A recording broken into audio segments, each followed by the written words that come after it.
Hello watch fans, this is Anders here on Time and Crown channel. Today I want to give you my 2-year review of my beautiful Zenith El Primero original 1969. I can't believe that it's actually 2 years since I bought this watch, and ever since I have just been totally in love with this watch. But I also discovered something over the last 24 months that I think could have been made a little bit better with this watch. So let's dive into the 2-year review overview of my Zenith El Primero. It comes in this beautiful wooden box. This watch was originally produced in 2014. It was sold in Denmark in 2015, so it's approximately 10 years old, this watch. And let's open the box. And here we find the watch. Beautiful packaging, really nice luxury watch box. We'll be getting more into the history of this watch and shortly into the history of the El Primero as well, because it is one of the most legendary chronograph watches ever produced. And here we have the Zenith out of the box, so approximately 10 years old, and 2 of those years with me. So I bought this in 2023 in late October. So in this video I'm going to give you a short review, specifications about this Zenith El Primero. I'm going to walk you very shortly through the history of this watch, because this is a true horological milestone. And then I'm going to give you the 3 best and the 3 worst things in my experience owning this watch for 2 years. So let's get into the El Primero. So this model was launched in 2011 and it was produced until 2021. It is mimicking the original El Primero from 1969. That is why it's called the El Primero Original 1969. And that especially has to do with the size. This is a 38mm big watch. You can also get this watch in 42mm. But in my opinion, 42mm, it simply became too big for my wrist. Zenith as a watch brand, they really are on a high roll these years, especially the Chronomaster. Sport is a very popular watch, kind of mimicking maybe the Rolex Daytona. So as I said, 38mm in diameter, 46mm lock tip to lock tip, 12.5mm thick, and that is also including this heavily domed vintage inspired sapphire crystal. A very annoying 19mm in lock width, made in stainless steel, completely polished, but you do have some brushing on the locks, really nice edge on the locks here.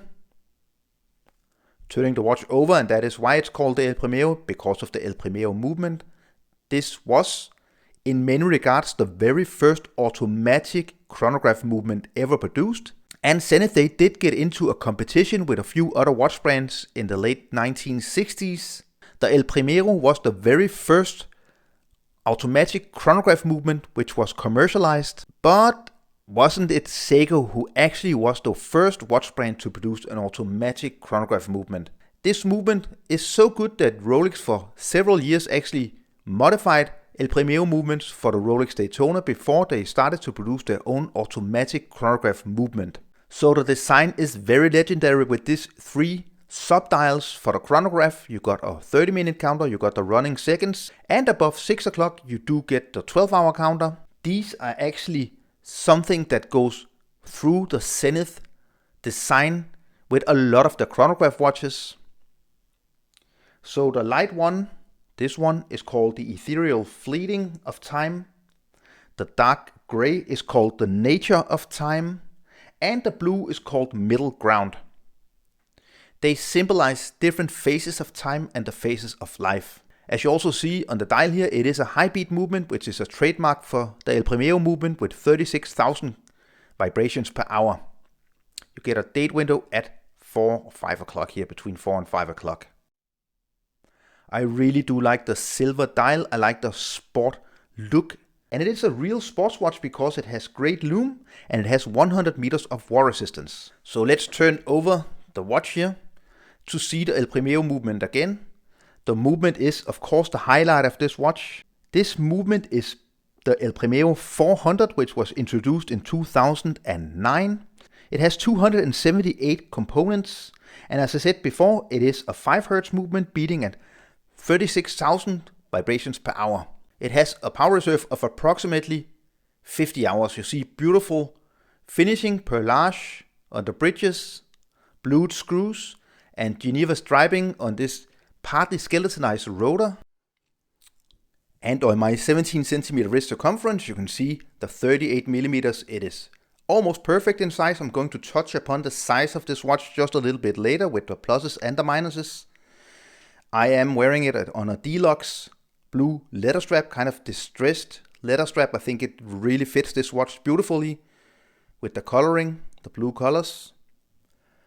The functionality of the push buttons here for the chronograph is perfect. Really nice clicks. So stop, reset, start, stop, reset. Also, as you see on your screen, I get 4 seconds plus per day. That is absolutely amazing. This is one of the very best automatic chronograph movements ever made in the history of watches. And as you also see, it is really good lume, because this is a true sports watch in my opinion. Now I want to start with the 3 worst things in my experience after owning this watch for 24 months. So let's start. First of all, I did mention very shortly at the beginning of this video the lock width of 19 millimeters. It is super annoying. So I managed to find a lot of nice straps, but the problem is I don't have a lot of watches with 19 millimeters between the locks here. So those straps I can only use with the El Primero, which is a bit of a shame. I would have loved to have a 18 or maybe a 20 millimeter lock opening here, just to have much more strap options. So that is a kind of annoying thing, not the worst thing, but kind of annoying with this watch. Now, as I also said, the size, I definitely do prefer the 38 millimeters to the 42 millimeters, because you have a lot of dials. So this watch, it will wear bigger than its actual size. So 42 millimeters, it wears very large. If you like large watches, that is the one for you. Don't go with the 38 millimeter version here. But I do think as a sports watch, as a modern sports watch, although it is mimicking a historical watch from 1969, 38 millimeters, it just becomes a little too small. I would have loved this watch to be 39 or 40 millimeters. Sometimes when I wear this watch, I just feel that it's a little bit too small for a sports watch. And it is kind of a loud watch with all the coloring and the silvery dial, the red chronograph hand. So 39 or 40 millimeters would have been perfect. That is just nitpicking from my side, but you have to find something after 2 years, and I do think that 1 or 2 millimeters more would just have made this watch completely perfect. Now the third thing about this watch you have to think about is the value retention. If you love this watch, as I do, it's not a problem. But it is not a watch that holds its value very good. Zenith watches at large, they are not very good at value retention. So definitely I lost approximately 20% of what I bought this watch for, and I bought it pre-owned. So I didn't buy it at list price, but I actually did buy it very close to the original price. But Zenith watches, they are declining in value. So that is not a good thing. Let's talk about the 3 best things. I love the dial layout. I really love how distinct it is. I know a lot of people actually, they don't like the sub dials. I love them. I think this is really defining for a Zenith El Primero, and it makes this watch very unique. The second thing I really love about this watch is that it is a real sports watch. I don't treat it as a real sports watch. I don't wear it to the pool or at the beach or anything, but it could actually be worn in water because it has 100 meters of water resistance. But I really like that they kind of over-engineered a vintage-inspired watch like this with great lume and great water resistance of 100 meters. It is really a testament to this watch being a top quality watch, and for a lot of people, I actually believe this watch could be a one-watch collection. Now, the third thing is that it is a very versatile watch. It is both sporty, it is both warm vintage in its look and design, so I can actually wear this watch as an everyday watch, as a weekend watch, as a summer watch, as a dressed up watch to the bar, going for cocktails, even at a wedding I think I could wear this watch.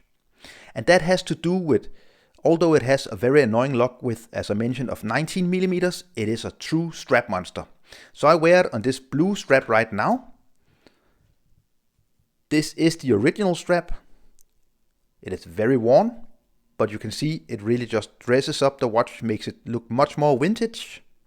This is the strap that it came on with the original deployment buckle from Zenith. It is kind of a racing strap. I don't really treat this watch as a racing watch, so I don't really think it fits the watch, but I can definitely put this strap on again. It looks great, kind of almost a little brownish purple color. Now if you want to have a very sporty look, I just bought this no-name blue rubber strap. It makes it feel very sporty, and I was actually wearing the watch over the summer on this strap. If you want a more warm vintage look, a brown kind of distressed leather strap, cafe latte color, it looks really nice on the watch. This is my second preferred choice. I also bought this kind of alligator imitation leather strap. It is from Deluxe as well, with this glossy top of the strap. It makes it look very dressy. So this is if you really want to dress it up.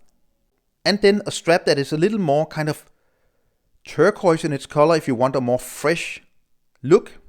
Right now I am wearing it on this blue, which I think complements the subdial here at 3 o'clock. So all in all, I must say this is a watch that stays in my collection. It is a very important watch for me. Also, being a watch nerd, having a watch that is a piece of horological storytelling, which is a legendary watch because of the movement and the design from a legendary brand. I think this is a really, really cool watch to have in your collection. And for me, this is up besides the Daytona, the Speedmaster, and the Monaco. I think this is one of the 4 legendary chronograph watches of the world, maybe with the Navitimer from Breitling as well. So let me hear what you think. Give this video a thumbs up, leave your comment down in the comment section, subscribe to my channel if you haven't yet subscribed, and thanks a lot for watching and staying with me through my 3 best and 3 worst things of the Zenith El Primero original 1969. See you soon again, bye.